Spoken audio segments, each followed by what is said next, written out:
마태복음 28장 12절과 13절을 봉독해 올리겠습니다. 그들이 장로들과 함께 모여 의논하고 군인들에게 돈을 많이 주며 이르되 너희는 말하기를 그의 제자들이 밤에 와서 우리가 잘 때에 그를 도적질하여 갔다 하라는 말씀입니다. 오늘 이 시간에는 읽어드린 본문 말씀을 가지고 같은 사건이지만 전혀 다른 방향으로 생각하는 사람들의 모습에 대해서 생각해 보겠습니다. 예수님의 부활을 확신하며 전하려는 그룹과 부활 사건을 어떻게 해서든지 감추고 덮으려는 그룹이 있습니다. 한 그룹은 진짜 증인들이고 다른 그룹은 거짓말을 진짜처럼 조작해 퍼뜨리는 가짜 증인들입니다.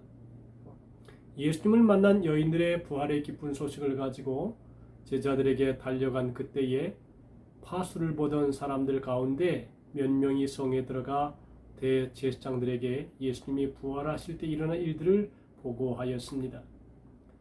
대제사장들과 유대 지도자들은 예수만 죽이면 문제가 해결될 줄 알았는데 그게 아니었습니다. 예수님이 십자가에 달렸을 때 대낮인데도 갑자기 컴컴해지고 그가 죽을 때 지진이 나고 무덤이 열렸습니다. 성소에 있는 휘장이 찢어지는 일이 나타났습니다. 무엇보다 예수님이 살았을 때 죽었다가 살아난다고 했던 말이 자꾸 마음에 걸렸습니다. 그래서 총독에게 허락을 받아 군병들로 하여금 24시간 지키게 하였는데 그들이 달려와서 하는 말이 지진이 일어났고 무덤이 열렸으며 천사가 나타났다는 것입니다. 대제사장들은 그 소식을 듣고 만일 예수님이 살아난 것이 사실이라면 이전보다 문제가 더 심각해질 것이라는 것입니다. 대제사장들은 장로들과 함께 부활의 사실을 은폐하고 사건을 조작하기 위한 비상대책회의를 소집하게 됩니다. 대제사장들은 백성들의 여론이 두려웠고 자신들의 잘못이 드러나서 기득권을 잃게 되는 것을 더 염려하게 되었습니다. 또한 이 사건을 계기로 예수님을 따르던 무리들이 힘을 얻을까 두려워합니다. 산헤드린 공회원들은 주님이 부활하셨다고 보고하는 경비병들을 돈으로 매수해서 소문이 나지 않도록 막았습니다. 그리고 예수님의 제자들이 주님의 시신을 훔쳐갔다고 거짓 소문까지 퍼뜨리도록 명령했습니다. 그들은 참으로 사악한 무리였습니다. 산헤드린 공회의원들의 죄는 그칠 줄을 몰랐습니다. 그들은 왜 자꾸 죄를 범하게 되었을까요? 즉 주님을 모함하여 십자가에 달리게 한 죄를 회개하지 않았기 때문입니다. 그래서 그 죄를 은폐하기 위해 또 다른 죄를 자꾸 만들어냅니다. 이처럼 죄는 성장하는 속성이 있습니다. 죄는 마치 암세포와도 같아서 도려내지 않으면 점점 더 자라납니다. 그리고 마침내는 그 죄 지은 사람을 영원한 멸망으로 떨어지게 한다는 것입니다.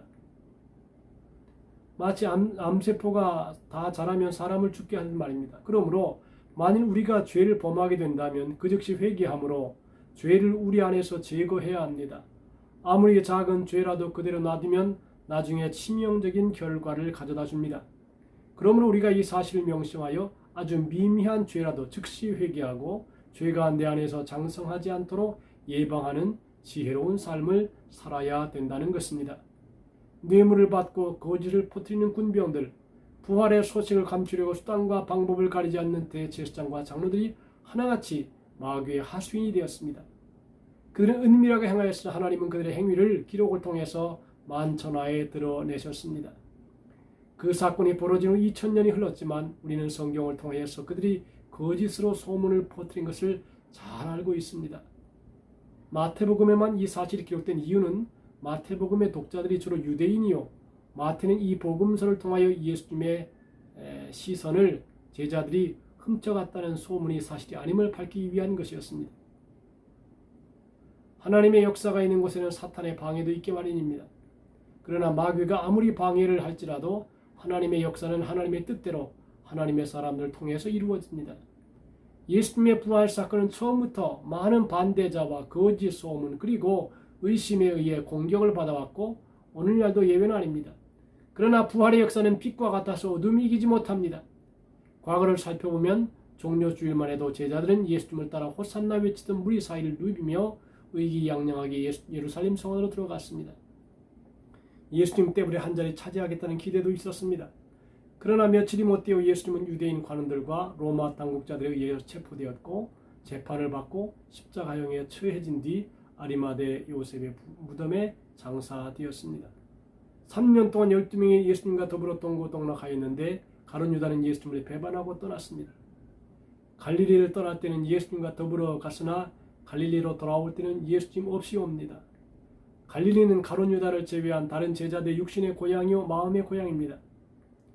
갈릴리는 예수님의 제자들을 처음 부르신 곳이고 그들과 함께 시간을 보내면서 많은 추억이 깃든 곳입니다.